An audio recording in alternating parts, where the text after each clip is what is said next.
सुप्रभात ओडिशा आज भिडियो रे आपन को स्वागत। आसंतु जानिबा आज टॉप 10 गुरुत्वपूर्ण खबर। जुलाई 25 तारिख में आसब ओडिशार नुआ सरकार प्रथम पूर्णांग बजेट। यह पूर्व मुख्यमंत्री मोहन चरण माझी अध्यक्षतार अनुष्ठित होईछि प्राक बजेट परामर्श बैठक। बैठक में दुई उपमुख्यमंत्री कनक वर्धन सिंहदेव और प्रभाती परिडा जोगदे बैठक में विभिन्न विभाग विशेषज्ञ, अर्थनीतिज्ञ, पूर्वतन अर्थमंत्री, अर्थ सचिव और विशिष्ट व्यक्ति विशेष सामिल होते। 2024-25 बजेट रूपरेख संपर्क में बैठक में विस्तृत भाव आलोचना होता नहीं सूचना देते मुख्यमंत्री मोहन चरण माझी। मुख्यमंत्री कहते आगामी 25 तारिख में विधानसभा उपस्थापित हेबो राज्यर प्रथम पूर्णांग बजेट। यह बजेट लोकंक बजेट हिसाब से उपस्थापन करा जिवो। समस्त को सुहाइला भली बजेट आनिबा को उद्यम जारी रही। आगामी बजेट पई ऑनलाइन माध्यम रे साधारण लोकंक मतामत लड़ा जाइथिला। 12,000 रु अधिक लोक निज निजर मत रखिछन्ति। यह बेस उत्साहजनक बोली मुख्यमंत्री कहिछन्ति। 13, 14 और 15 रे प्रबल वर्षा। 3 दिन धरी राज्यर किछि स्थान रे प्रबल वर्षा हेबार संभावना रही। एनै पूर्वानुमान करिछि भुवनेश्वर आंचलिक पाणीपाग केन्द्र। आंचलिक पाणीपाग केन्द्र निर्देशिका मनोरमा महांती कहिछन्ति 13 तारिख ठारू राज्य में वर्षार परिमाण बढ़िबो।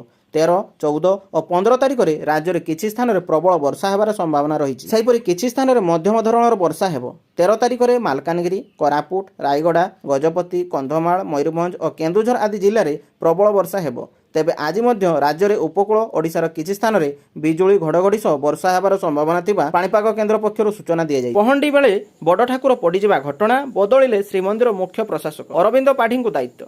गुंडीचा मंदिर को बड़ ठाकुर पहंडी विजे बेले चारमाल उपरे पड़िजिबा घटना को सरकार गुरुत्वर सह नैचंती। आज सकाळे श्रीमंदिर प्रशासन मुख्य प्रशासक वीर विक्रम यादव को सरकार बदली कर स्थान में वरिष्ठ आईएएस अरविंद पाढ़ी को मुख्य प्रशासक भाव नियुक्त दि जाएगी। एने आज आईन विभाग तरफ विज्ञप्ति प्रकाश पाई। से अनुसार कृषि और कृषक सशक्तिकरण विभाग शासन सचिव अच्छा। से पूर्व श्रीमंदिर प्रशासन मुख्य प्रशासक भाव कार्य कर अभिज्ञता को पाथेय कर रथयात्रा चलुवा समय सरकार एक गुरुत्वपूर्ण निष्पत्ति ग्रहण कर। खूब शीघ्र कार्यक्रम हेब 3 मेडिकल कॉलेज। जाजपुर, तालचेर और कलाहांडी रे कार्यक्षम हेब मेडिकल कॉलेज। एने सूचना देइछन्ति स्वास्थ्य मंत्री मुकेश महालिंग। कटक आज होइथिबा ओडिशा मेडिकल टीचर्स एसोसिएशन साधारण परिषद बैठक में जोगदे यह कहते मंत्री। एसीबी मेडिकल परिसर में अनुष्ठित होइथिबा एही बैठक में स्वास्थ्य मंत्री मुकेश महालिंग जोगदे समस्त को किपरि उत्तम चिकित्सा सेवा जोगाई दिया ताहा उपर गुरुत्वारोप करछन्ति। सुस्थ ओडिशा, रोगमुक्त ओडिशा गठन करिया को डाक्तर मानकु परामर्श देइथिले। राज्य सरकार पक्षर एसोसिएशन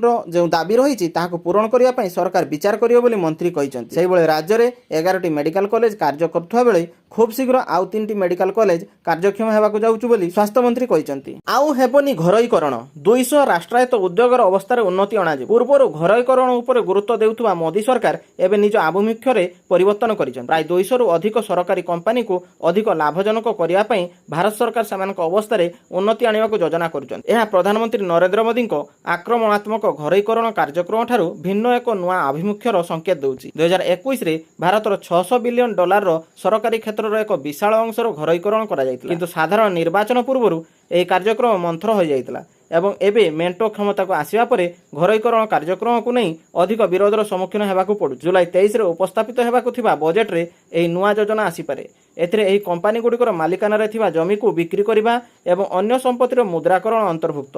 रिपोर्ट रे नीति संपर्क अवगत थिबा 2 जण अधिकारी यह कहिसन्ति। सरकार चलित आर्थिक वर्ष रे पुंजी प्रत्याहार माध्यम रे $24 मिलियन संग्रह करने को लक्ष्य रखिछन्ति एवं सही अर्थ को एही कंपनी गुडिकर पुनः विनियोग करने को लक्ष्य रखिछन्ति। स्मृति ईरानी को समर्थन रे राहुल गांधी निर्वाचन रे हारिबा जितिबा लागि किंतु आमेथिरु हारिथिबा स्मृति ईरानी को नहीं जेभଳି कांग्रेस रे नेता सोशल मीडिया रे आपत्तिजनक मंतव्य रखुछन्ति ताकू समर्थन करि पारि नाहंती राहुल गांधी। याकू कड़ा भाषा रे निंदा करिसन्ति राहुल गांधी।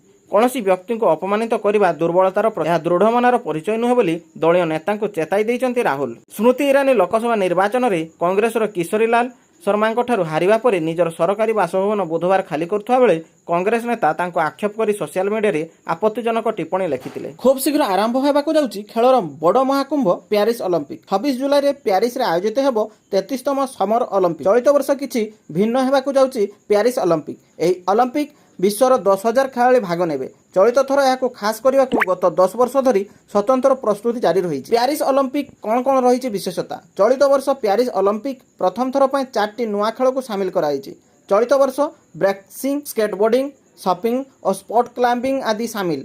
ସେହିଭଳି ଚଳିତ ବର୍ଷ କିଛି ଖେଳକୁ ଅଲିମ୍ପିକରେ ସାମିଲ କରାଯିବ ନାହିଁ, ଯେପରିକି କରାଟେ, ୱେସେଲ ଓ ସଫ୍ଟବଲ ଭଳି ଖେଳ ଟୋକିଓ ଅଲିମ୍ପିକରେ ସାମିଲ ଥିଲା, କିନ୍ତୁ ଚଳିତ ବର୍ଷ ଏହାକୁ ହଟାଇ ଦିଆଯାଇଛି। ତେବେ ପ୍ୟାରିସ୍ ଅଲିମ୍ପିକରେ ସାମିଲ ହୋଇଥିବା 4ଟି ଖେଳ ମଧ୍ୟରୁ କୌଣସି ଭାରତୀୟ ଖେଳାଳି କ୍ୱାଲିଫାଇ କରିନାହାନ୍ତି। ରାଜ୍ୟରେ ବଢ଼ି ଚାଲିଛି ସାଇବର ଅପରାଧ।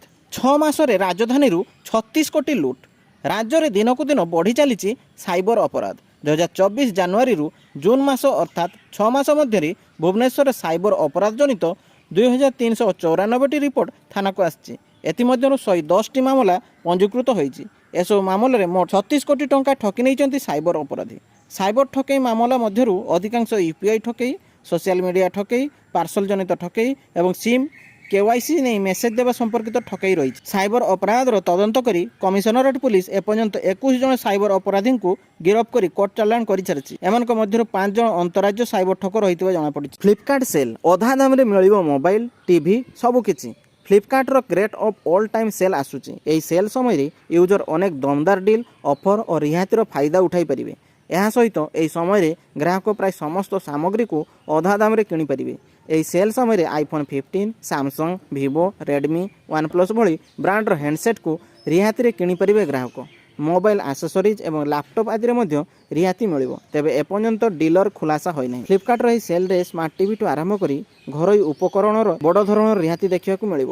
ଏହି ସେଲ୍ରେ Axis bank, HDFC bank, IDFC ଷ୍ଟଟ୍ ବ୍ୟାଙ୍କ ଆଦିରେ 10% ଇନଷ୍ଟାଣ୍ଟ ରିହାତି ମିଳୁଛି। ତେବେ କମ୍ପାନୀ ଏହି ସେଲ୍ର ତାରିଖ ଏପର୍ଯ୍ୟନ୍ତ ଘୋଷଣା କରିନାହିଁ।